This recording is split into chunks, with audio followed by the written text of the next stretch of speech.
أعوذ بالله من الشيطان الرجيم السلام عليكم ورحمة الله وبركاته الحمد لله والصلاة والسلام على رسول الله وعلى آله وأصحابه أجمعين سبحانك لا علم لنا إلا ما علمتنا إنك أنت العليم الحكيم ولا حول ولا قوة إلا بالله العلي العظيم. Alhamdulillah, syukur kita pada Allah pada pagi ini. Kita semua masih lagi diberi nafas oleh Allah Subhanahu wa taala. Mudah-mudahan pagi ini kita mendapat apa yang disebut oleh Nabi, permintaan Nabi, Allahumma inni as'aluka ilman nafi'a wa rizqan tayyiba wa amalan mutaqabbala. Ya Allah, aku mohon daripadamu ilmu yang bermanfaat, rezeki yang baik termasuk kesihatan wang ringgit, wa amalan mutaqabbala, dan apa yang kami buat ya Allah mutaqabbala, Tuhan terima, dapat pahala jadi ibadat. Sahabat sekalian, kita sambung lagi belajar adalah jalan mudah ke syurga. Sebagaimana yang disabdakan oleh Nabi sallallahu alaihi wasallam dalam hadis yang panjang, tapi kita ambil sebahagian darinya. وَمَنْ سَلَكَ طَرِيقًا يَلْتَمِسُ فِيهِ عِلْمًا سَهَّلَ اللَّهُ لَهُ بِهِ طَرِيقًا إِلَى الْجَنَّةِ.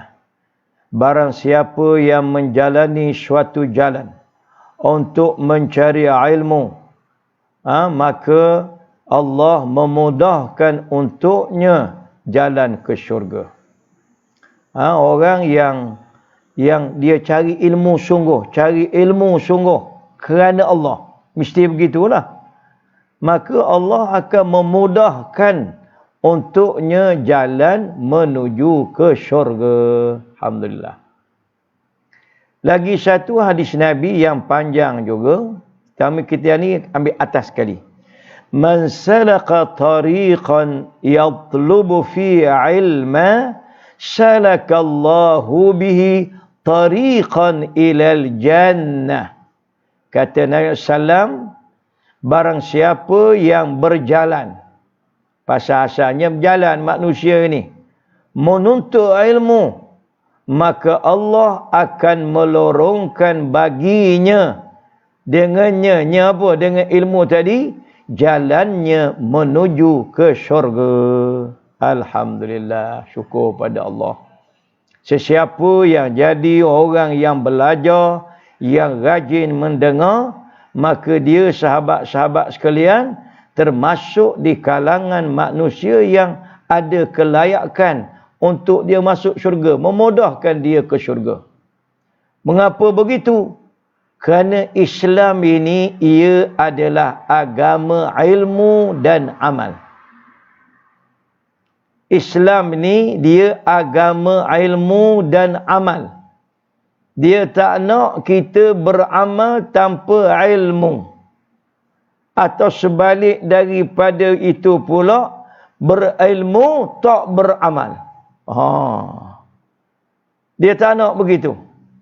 Sebab itu kata Tuan Pengarang ini, dia kata apa?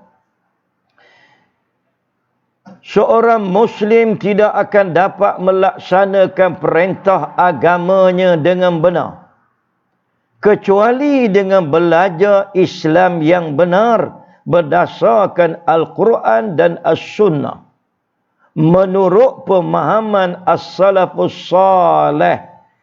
Siapa ni As-Salaf ni? Orang-orang awal dulu. Kalau Khalaf, orang kemudian. As-Salih, hak baik. Ada juga hak awal dulu, hak jahat ada. Kalau kita ambil Abu Lahab, Abu Jahal, tu hak jahat lah, dia hak baik. Termasuklah imam-imam mazhab. Masuk tu. Agama Islam adalah agama ilmu dan amal. Agama Islam ni ialah agama ilmu dan amal. Dia nak kita berilmu. Bukan sahaja kita berilmu, kita hendaklah beramal. Bukan sahaja kita beramal, kita mestilah beramal berdasarkan dengan ilmu. Bukan sahaja kita berilmu, kita kena beramal. Bukan sahaja kita beramal, tetapi kita kena berilmu. Ya, dia dua-dua sekali. Diikat kedua-duanya. Kita mencari ilmu kerana Allah, beramal juga mesti kerana Allah. Hak ni nak kena jaga ni. Hak duduk sini ni, hak tak nampak ni. Hak kepiah sama putih, songkok sama hitam. Sama je ni. Tak kena cara kita hebat lagi pada orang lain apa? Pakaian kita, rupa kita, cara bercakap. Oh ya Allah. Tapi ini kena jaga. Agama Islam adalah agama ilmu dan amal. Kerana Nabi SAW diutus dengan membawa ilmu dan amal soleh. Maka di situlah letaknya sahabat-sahabat sekalian. Bagaimana disebut kepada kita, sesiapa yang belajar agama khususnya lah, belajar agama, maka Allah akan memudahkan baginya jalan ke syurga. Hadis sahih, Nabi sebut ni. Wa man salaka tariqan yaltamisu fi ilma syahalallahu lahu bihi tariqan ilal jannah. Barang siapa yang menjalani suatu jalan untuk mencari ilmu, maka Allah memudahkan untuknya jalan menuju ke syurga. Mudah-mudahan saya sendiri dan sahabat-sahabat sekalian, kita semua termasuk di kalangan mana? Di kalangan manusia yang sudah duduk atas landasannya. Kalau begitu, kita kena memastikan diri kita ini benar-benar di atas petunjuk. Petunjuk mana? Di atas petunjuk yang disebut dalam ayat ini, huwallazi arsala rasulahu bil huda wa dinil haqq liyuzhirahu 'ala ad-din kulli wa kafa billahi syahida. Dialah yang mengutuskan rasulnya dengan membawa petunjuk dan agama yang benar agar dimenangkannya terhadap semua agama, dan cukuplah Allah sebagai saksi. Apa maksud petunjuk tu? Huda, iaitulah ilmu yang bermanfaat. Kena ada ilmu kok mana? Dan yang dimaksudkan dengan dinul haq ialah amal yang saleh. Amal kita tu amal hak saleh. Makan kita, minum kita, pakai kita, amal kebajikan, amal kebaikan, apatah lagi amal ibadat. Lagilah kita nak pastikan bahawa yang kita buat itu, satu berdasarkan kepada ilmu, yang kedua apa yang kita buat tu amal soleh. Maksud apa dia? Kerja itu diharuskan oleh agama. Agama membenarkan kita buat benda tu. Sahabat yang saya kasih sekalian,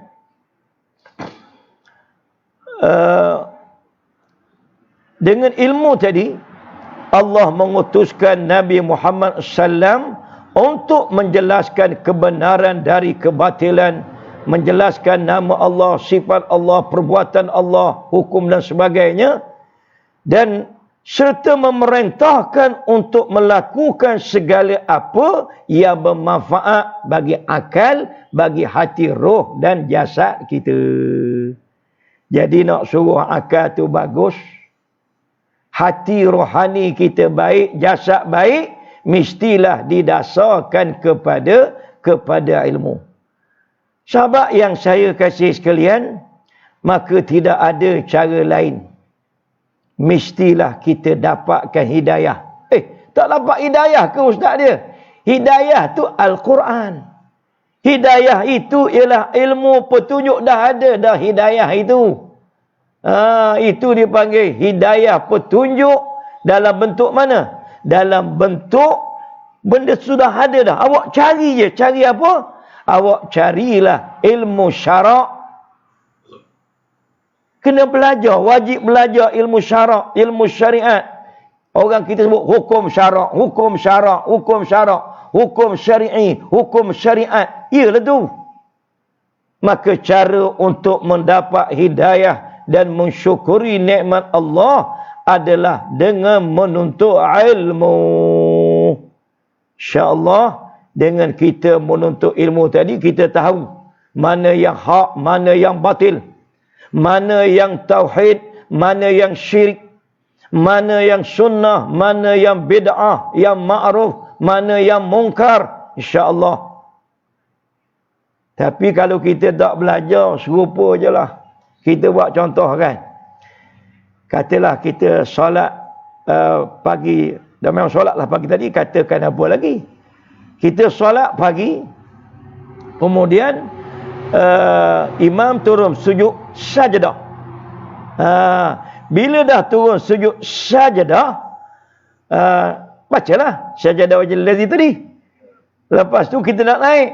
Jangan pergi duduk istirahat. Dah lagi dia rehat sekejap. Ya, letih berdiri lama tadi, Ustaz. Dah letih berdiri tadi. Kena rehat. Tak ada duduk istirahat. Kalau kita pergi sujud sajadah, tak ada rehat-rehat dah. Awak naik terus. Malaikat dia sempuk sungguh tu bab lain lah. Aku Ustaz, sempuk lah Ustaz. Itu bab lain. Tapi bagi orang yang tu, dia tak ada rasa kisah apa-apa. Itu kan belajar. Menuntut ilmu akan menambahkan hidayah serta membawa kepada kebahagiaan dunia dan akhirat. Macam yang kita duk minta dalam apa? Dalam kita punya doa kita. Sayyidu doa. Rabbana atina fid dunya hasanah wa fil akhirati hasanah wa qina azaban nar. Wahai Tuhan kami, berilah kami di dunia kebaikan, di akhirat juga kebaikan. Seorang Muslim tidaklah cukup hanya menyatakan keislamannya tanpa berusaha untuk memahami Islam dan mengamalkannya. Dia tambah lagi ni nak cerita. Macam mana hak Nabi kata, kalau mau belajar, tempat kamu di syurga. Tempatmu di syurga. Kalau kita belajar. Maka dia kata, seorang Islam tidak cukup dengan menyatakan keislamannya. Asyhadu an la ilaha illallah wa anna Muhammadar Rasulullah. Tak cukup dia kata. Melainkan satu, dia kena berusaha untuk memahami Islam dan mengamalkannya. Baru betul. Penyataannya harus dibuktikan dengan melaksanakan Islam secara holistik, secara menyeluruh, komprehensif. Kerana itulah menuntut ilmu merupakan jalan menuju kebahagiaan yang abadi. Kebahagiaan mana? Iaitulah kebahagiaan kita yang abadi, iaitulah kebahagiaan di akhirat. Di dunia pun bahagia, di dunia pun kaya, boleh makan, ada isteri segala benda, ada, boleh juga. Tapi dia tidak abadi. Yang kita nak cari yang kekal. Sahabat yang saya kasih sekalian, oleh sebab itu, maka kita hendaklah menjadi manusia yang sentiasa mendekatkan diri kita dengan majlis-majlis ilmu. Kena dekat. Maka kata Nabi, إذا مررتم برياض الجنة فارتعوا قالوا يا رسول الله ما رياض الجنة قال حلق الذكر. Kita panggil halaqah. حلق الذكر. Apabila kamu melalui taman-taman syurga, maka berhentilah. Berhenti. Ada setengah kita, dia Bukan melalui. Dia ada dah. Lepas tu, dia balik. Oh, bukan orang sini. Orang Malaysia. Ada juga orang gitu. Ada juga pelik sungguh. Allahu Akbar. Apabila kamu melalui taman-taman syurga, maka berhentilah. Ada hak kita dengar. Riyadhus Salihin. Kita Imam An-Nawawi kan. Taman-taman orang saleh. Ni taman-taman ahli syurga. Para sahabat bertanya, apa maksud taman syurga itu? Dia tanya Nabi, apa yang dimaksudkan dengan taman-taman syurga itu? Lalu apa nama jawab Nabi, taman-taman syurga itulah hilaq, halaqah zikir.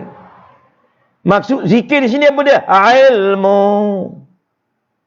Sebab zikir itu nak ingat Allah, membesarkan Allah. Jadi kalau kita duduk majlis itu, kita akan dapat tempias dia. Alhamdulillah. Sahabat yang saya kasih sekalian, bahkan disebut dalam satu hadis yang lain, kerana orang tu belajar. Wa majtama'u qaumun fi baitin min buyutillah yatluna kitab Allah wa yatadarasunahu bainahum إلا نزلت عليهم السكينة وغشيتهم الرحمة وحفتهم الملائكة وذكرهم الله في من عنده ومن بطأ به عمله لم يسرع به نسبه. Maksudnya, ni lagi satu hadis. Dia nak cerita orang belajar ni. Belajar apa Ustaz? Sekejap nak sebut. Tidaklah suatu kaum berkumpul di satu rumah Allah. Ni rumah Allah lah ni. Syurah masjid. Mereka membaca kitab Allah dan mempelajarinya. Ada dua. Saya dah sebut. Satu apa dia? Satu, yatluna kitab Allah. Yatluna kitab Allah. Dia belajar kitab Allah. Dia belajar. Belajar Allah. Yatlu tilawah. Membaca, baca. Lagi satu bukan baca saja, wa yatadarasunahu. Ni kalau sikit kita mengaji Arab kan dia panggil bina musyarakah. Makna kena ada dua. Dia saling belajar. Yatadarasu. Tanasahu. Satu lagi hak paling mudah sebut. Wa tawasau bil haqq. Saling berpesan dengan kebenaran. Surah Al-Asr. Wa tawasau bis sabr. Betul tu. Mana apa dia? Awak pesan ke saya, ingatkan saya, nasihatkan saya, wasiatkan saya. Saya lah pesan ke awak. Awak juga pesan kat saya juga. Itu sifat dia. Wa yatadarasunahu bainahum. Dia saling mempelajarinya. Sebab sumber Islam tu Quran, kitab Allah, Al-Quran. Kalau kita baca je tak belajar, tak dapat ni. Dapat apa? Satu, turunnya pada mereka ketenangan. Dua, rahmat Allah menyeliputi mereka. Tiga, para malaikat mengilingi mereka. Empat, Allah memuji mereka di hadapan makhluk yang ada dekat dia. Kalau Allah puji kita beres lah. Ini bukan manusia puji. Kalau manusia puji, kadang-kadang ada benda hak dia nak. Kita akak dia sikit, kita akak dia. Akak dapat, kata. Akak dapat, tak akak tak dapat. Itu berbunyi bila semayang Jumaat PKP ni. Apalah kroni? Pulak dah. Banyak tempat saya dengar. Ada juga begitu. Satu tempat terbaik dia buat. Siapa yang pergi semayang subuh berjamaah, secara automatik layak semayang Jumaat. Macam ni. Tuan-tuan dengarlah yang live dengan saya ni. Siapa yang pergi semayang subuh berjamaah, dia automatik layak semayang Jumaat. Ustaz, pengurusi pun tak layak Ustaz. AJK pun tak layak. Imam pun Tak layak ke imam dia 3, ada 2. Ada hak tak mari. Maka minggu itu hak tak mari subuh, dia tak layak sembahyang Jumaat. Boleh nyolah awak. Sahabat sekalian, hak sebut siapa tadi? Allah. Manakala Allah sebut nama kita, petanda cantiklah kita sahabat sekalian. Apa hukum menuntut ilmu? Ujung, kita dah di hujung. Apa hukum kita menuntut ilmu ni? Apa hukum dia? Hukum menuntut ilmu ini adalah wajib. Kita nak simpul di sini. Menuntut ilmu syarak.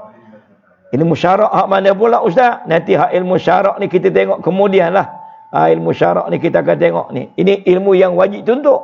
Hak ni hukum menuntut ilmu. Hukum belajar agama. Apa hukum ni? Hukum dia kena tahu.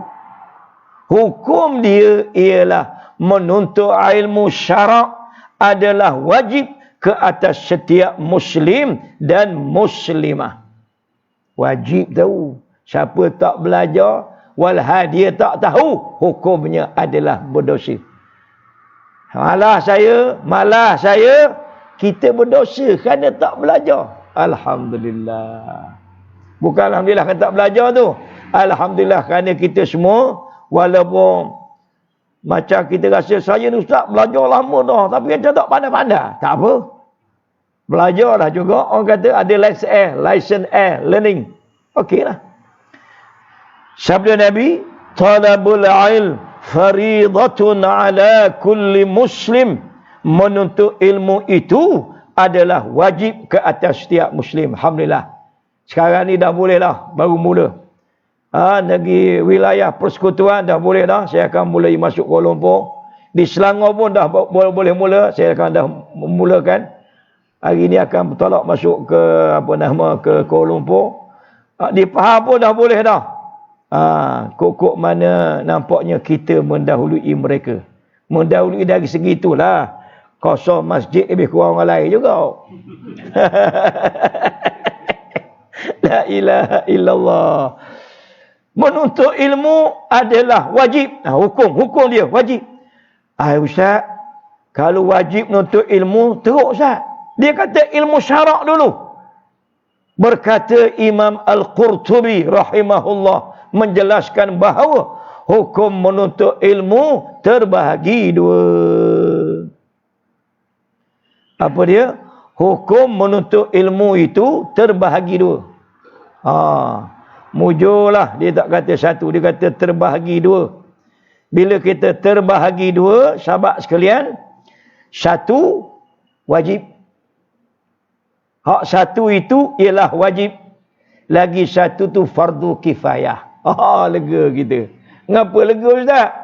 Sebab yang fardu kifayah tu awak tak payah belajar lah. Katalah bab-bab pesaka contoh. Bab-bab pesaka dia tak jadi fardu ain pada kita dak. Belum lagi benda tu kerana belum sampai masanya. Ya jugalah. Perkara-perkara hak kata hak hukum hudud kisah tu tahu secara umum okeylah. Tapi hak kerak tangan saksinya apa, itu dia tak termasuk hak fardu ain. Nanti kita akan belajar nanti apa bentuk ilmu itu. Imam Al-Qurtubi menjelaskan bahawa pertama hukumnya wajib seperti menuntut ilmu tentang salat, zakat dan puasa. Kalau kita bahasa mudah kan, kalau ilmu ni kita panggil ilmu fardu ain. Istilah dia fardu ain atas setiap batang tubuh orang Islam itu, maka dia panggil ain. Wajib aini, wajib atas orang. 1. Yang kedua, kata dia, hukumnya fardu kifayah. Seperti menuntut ilmu tentang pembahagian berbagai hak, tentang pelaksanaan hukum hudud, qisas, potong tangan dan lainnya. Cara mendamaikan orang yang berbalah bersekitar dan seumpamanya. Hak ni dia masuk mana? Dia masuk bahagian fardu kifayah. Mana ni? Kita kata ni awak je lah ustaz-ustaz. Kita hak nama cikgu, selamat. Selamat kita. Sebab hak fardu kifayah ni wajib juga, fardu juga. Tapi dia fardu kifayah. Sini dia guna istilah wajib. Hukum menuntut ilmu itu wajib. Ataupun kita kata fardu ain atas setiap orang Islam dia menuntut ilmu agama. Ada waktu dia tak wajib, dia hanya jadi fardu kifayah. Lelaki dan wanita diwajibkan menuntut ilmu, iaitu ilmu yang bersumber dari Al-Quran dan As-Sunnah. Kerana dengan ilmu yang dipelajari, dia akan dapat mengerjakan amal-amal saleh yang dengan itu akan menghantar mereka ke syurga. Kewajipan untuk ilmu ini mencakupi seluruh individu muslim dan muslimah. Mereka wajib, nak berhenti dah ni. Mereka wajib mengetahui ilmu yang berkaitan dengan muamalah dengan Tuhannya dan muamalah dengan makhluk. Lain sikit. Jarang kita jumpa ni. Dia kata hak wajib kita belajar tu ilmu muamalah dengan Tuhan, nak berhubung dengan Allah. Muamalah sesama makhluk manusia ni khususnya wajib. Jadi kena tahu. Saya tak belajar Ustaz. Bila awak nak jual beli, awak wajib belajar bab jual beli. Tu dengan manusia. Awak nak menikah, nikah dah. Awak nak menikah, wajib belajar bab nikah. Ustaz, saya nak akad nikah anak. Waktu tu awak jadi wajib lah. Sekarang saya Ustaz tak menikah apa pun Ustaz. Tak wajib. Tak jadi fardu ain lah belajar. Jadi sahabat sekalian, baik muamalah dengan Tuhan Allah, berhubung dengan Allah, kita berhubung dengan manusia, selama mana bila kita nak buat je, dia jadi perkara yang wajib kita belajar berkaitan dengan dia. Ni orang duk sibuk ni. Sikit je. Sibuk mana? Dia kata, Ustaz, biarlah duit yang bekerja. Kacau dah aku kata. Biar duit yang bekerja, bukan kita yang bekerja. Baik. Keluarlah, aku pun tak tahulah tuan-tuan apa namanya, forex ke tak forex ke, macam ni lah. Jaga. Waktu itu sebelum melabur, saya tak tahu halal haram ni. Belum nak melabur, wajib belajar. Berkait dengan mana? Muamalah dengan makhluk tadi. Kita tak ada pun nak pergi ke Mekah lagi. Tak wajib. Bila tuan-tuan nak ke Mekah je, memang nama dah naik, wajib belajar. Ini nak kena faham konsep fardu ain. Sahabat sekalian, insya-Allah malam ini sesiapa yang kita panggil online live itu, kita akan sambung pada bahagian ilmu yang wajib kita tuntut. Sudah molek. Ilmu yang wajib kita tuntut. Ilmu mana yang kita nak belajar? Nanti kita akan tengok dia bila kita akan tengok ilmu ada fardu ain juga, sama juga tadi. Tadi dari segi hukum dia, ni dari segi ilmu. Maka insya-Allah kita akan tengok pada malam ini, sahabat-sahabat yang ada internet kat rumah dan sebagainya. Nanti tuan-tuan boleh tengoklah live dia insya-Allah. Jadi kita berhenti sekadar itu. Jangan lupa tajuk kita ni, jangan lupa. Maksud jangan lupa ni pasal kita nak sentiasa duduk dalam diri kita. Apa dia? Belajar adalah jalan mudah ke syurga. Alhamdulillah, syukur pada Allah, kita telah memula kelas kita. Boleh panggil lah ustaz-ustaz lain tempat kita ni insya-Allah. Mari kita tangguh majlis kita pada pagi ini dengan sama-sama membaca suratul Asr dan tasbih kafarah. Subhanakallahumma bihamdika asyhadu an la ilaha illa anta astaghfiruka wa atubu ilaik. Bismillahirrahmanirrahim. Wal 'asri innal insana lafi khusr illa alladhina amanu wa 'amilus solihat wa tawassaw bil haqq wa tawasaw bis-sabr. Sekian, wassalamualaikum warahmatullahi wabarakatuh.